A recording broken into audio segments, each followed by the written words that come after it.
Awakening channel के सभी दर्शकों को हमारा स्नेह भरा Om Shanti. Call of time, समय की पुकार एक ऐसी महत्वपूर्ण सीरीज है जो हमें अपने कर्तव्य के प्रति जागरूक करती है। आज हम सभी ये अनुभव कर रहे हैं कि समय कितना तेज गति से परिवर्तन हो रहा है। हम सभी जानते हैं कि आज विश्व में अनेक समस्याएं हैं। आज लोगों को अपने व्यक्तिगत जीवन के लिए सोचने का टाइम नहीं है। अपने परिवार के लिए भी समय नहीं निकाल पाते हैं। तीसरा, खुद की हेल्थ के लिए भी समय नहीं निकाल पाते हैं। और चौथा, आध्यात्मिकता, मेडिटेशन, जिसकी जीवन में आवश्यकता है वो भी वह नहीं कर पाते हैं। बदलते समय अनुसार हमेशा हमें अलर्ट तो रहना ही पड़ता है और साथ साथ किसी भी चैलेंजेस, चुनौतियों के लिए तैयार भी रहना ही पड़ता है। संसार में ऐसा कोई व्यक्ति नहीं होगा जिसके सामने चैलेंजेस ना आई हो, और ऐसी कोई चैलेंजेस, चुनौती नहीं जिसका समाधान ना हो सका हो। जब मन कमजोर होता है तो परिस्थितियां समस्या बन जाती है। जब मन स्थिर होता है तब परिस्थितियां चुनौती बन जाती है, और जब मन मजबूत होता है तब चुनौतियां एक अवसर, अपॉर्चुनिटी बन जाती है। इनके सामने हमारे पास एक बहुत सुंदर एग्जाम्पल इस ईश्वरीय विश्वविद्यालय के जो स्थापक, फाउंडर पिताश्री ब्रह्मा बाबा थे, तो उन्होंने 1936 में जब महिलाएं पर्दे में थी और पुराने रीति रिवाजों के बंधन में सब पड़े थे, उस समय उन्होंने समाज में परिवर्तन का उनको संकल्प आया कि नारी सशक्तिकरण द्वारा हमें स्वर्णिम सृष्टि लानी है, राम राज्य की स्थापना करनी है, और स्व परिवर्तन से हमें विश्व परिवर्तन करना है। तो आप सोच सकते हो कि जब ईश्वरीय विश्वविद्यालय की स्थापना का कार्य हुआ तो कितनी बहुत ही चैलेंजेस आई, परंतु पिताश्री ने यही कहा कि सत्य की नाव हिलेगी, डोलेगी, परंतु कभी भी डूबेगी नहीं। उन्होंने एक बल, एक भरोसा रखा, और 1951 में बाद में पिताश्री को ये आवाज आई कि भारत द लाइट हाउस है, और उनका माउंट आबू जो एक आध्यात्मिक स्थान है, वहां सारे जो भी भाई बहने वहां थे, 300 लोग करीब करीब, सबका आना माउंट आबू में हुआ। हमारे दादी जानकी जी जो चीफ ऑफ ब्रह्म कुमारीज थे, जो अभी 2 साल पहले 104 साल की आयु में उन्होंने शरीर छोड़ा, तो वो हमें कहते थे, अपना अनुभव सुनाते थे कि हमने चैलेंजेस को चैलेंज कभी भी नहीं समझा, अपनी आत्मिक स्थिति के द्वारा, आत्मिक शक्तियों के द्वारा हमने चैलेंजेस का समाधान किया। और आज विश्व भर में जो समय की पुकार है, वो भारत का प्राचीन सहज राजयोग द्वारा विश्व परिवर्तन का ये कार्य की सेवाएं शुरू किया। आज विश्व में कोई भी कोना ऐसा नहीं है जहां राजयोग सेवा केंद्र ना हो। हजारों सेंटर्स खुल गए और इतना सुंदर रीति से समय की पुकार अनुसार ये परमात्मा कार्य जो है वो चल रहा है और भी बढ़ता जा रहा है।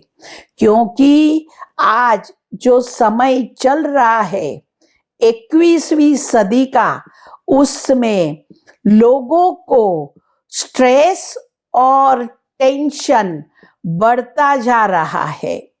आज स्ट्रेस होने का मुख्य कारण जो है उसमें पहला है, आज कंपटीशन बहुत ही बढ़ गई है। दूसरा, आपस में मिसअंडरस्टैंडिंग बढ़ गई है। तीसरा कारण, नेगेटिविटी बहुत ही बढ़ गई है। तो हमें अपने मन को हमेशा सकारात्मक, पॉजिटिव रखना है। स्ट्रेस का जो चौथा कारण है वो है आसक्ति, डिमांडिंग नेचर। रशिया में एक टोल्स्टॉय करके बड़े फिलोसोफर हो गए। उन्होंने अपनी बुक में ये लिखा हुआ है कि एक जमींदार को एक जमीन का टुकड़ा लेना था, तो वो ट्राइबल एरिया वालों के पास गए और उन्होंने कहा मुझे जमीन का एक टुकड़ा चाहिए। उन्होंने कहा कि जमीन का टुकड़ा क्यों, हम बहुत जमीन देंगे। आप ऐसे करिए कि सूर्य उदय जैसे ही हो आप दौड़ना शुरू करो और सूर्यास्त के पहले आप वापस यही जगह पर पहुंच जाओ।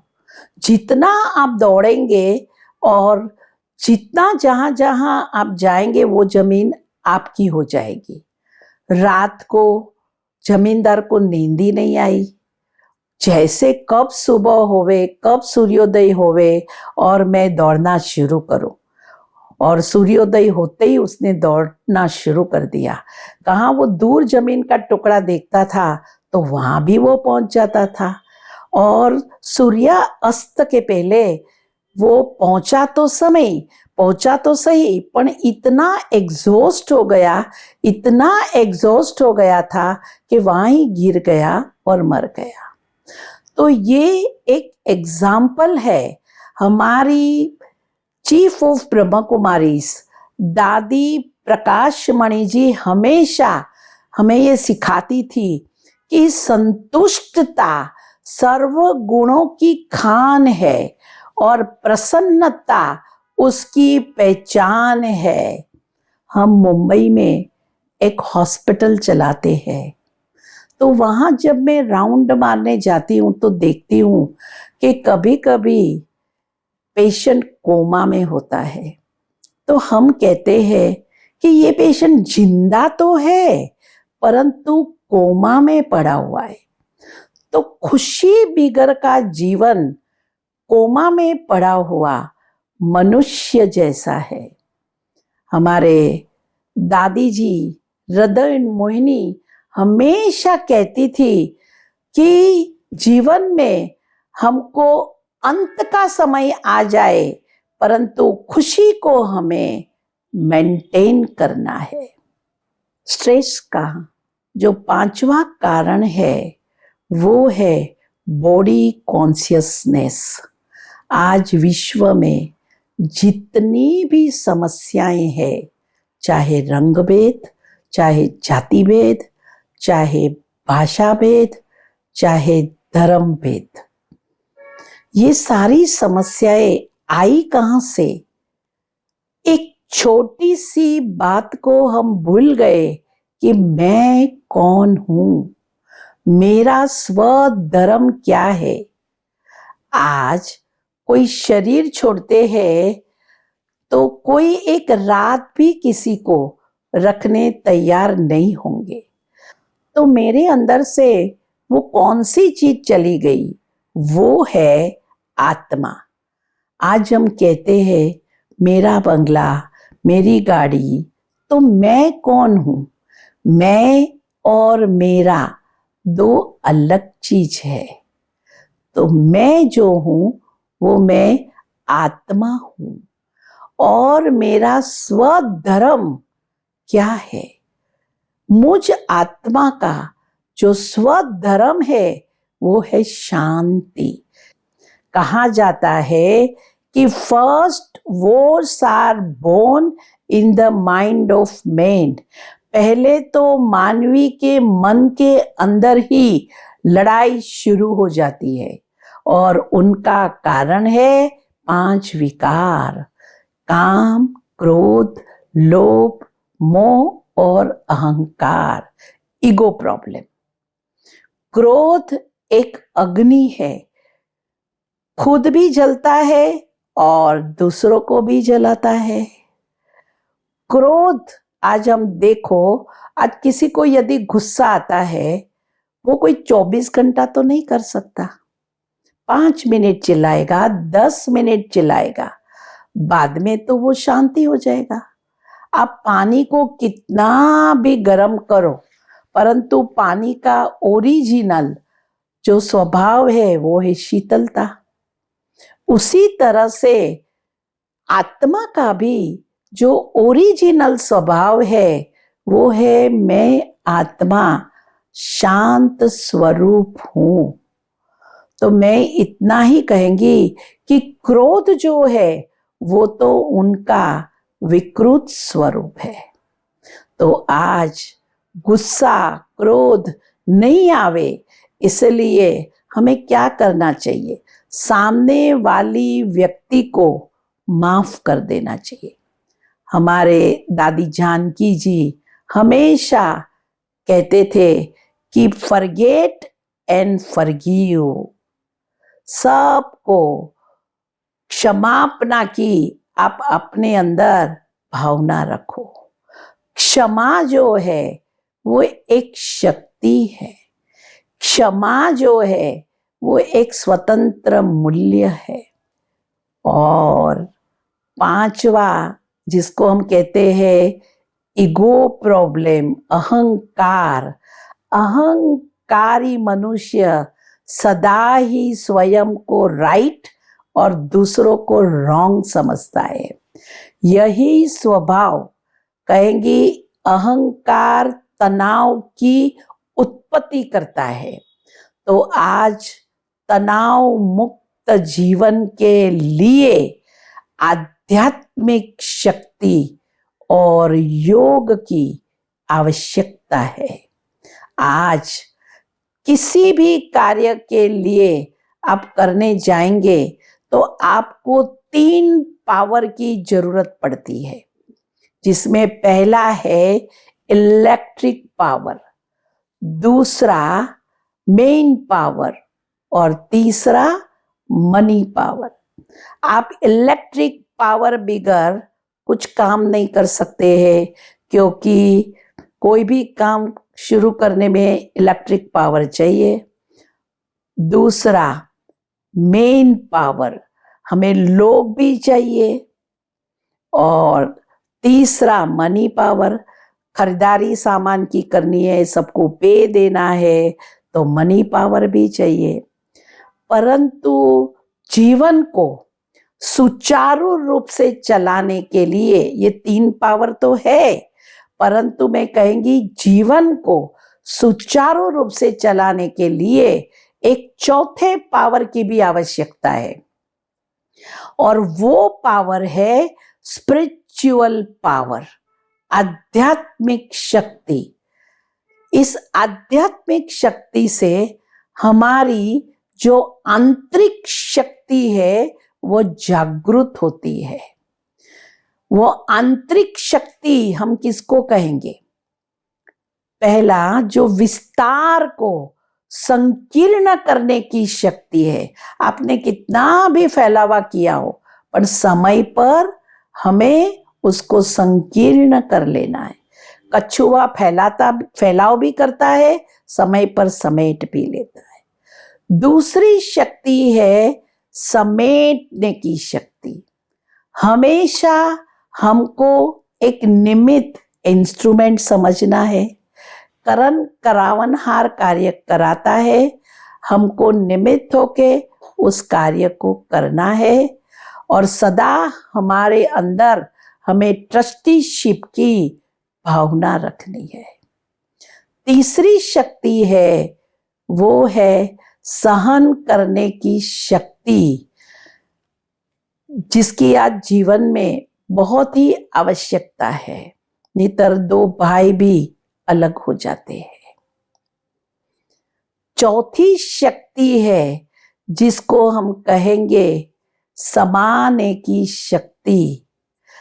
तो सहन शक्ति के साथ साथ हमें समाने की शक्ति की भी आवश्यकता है।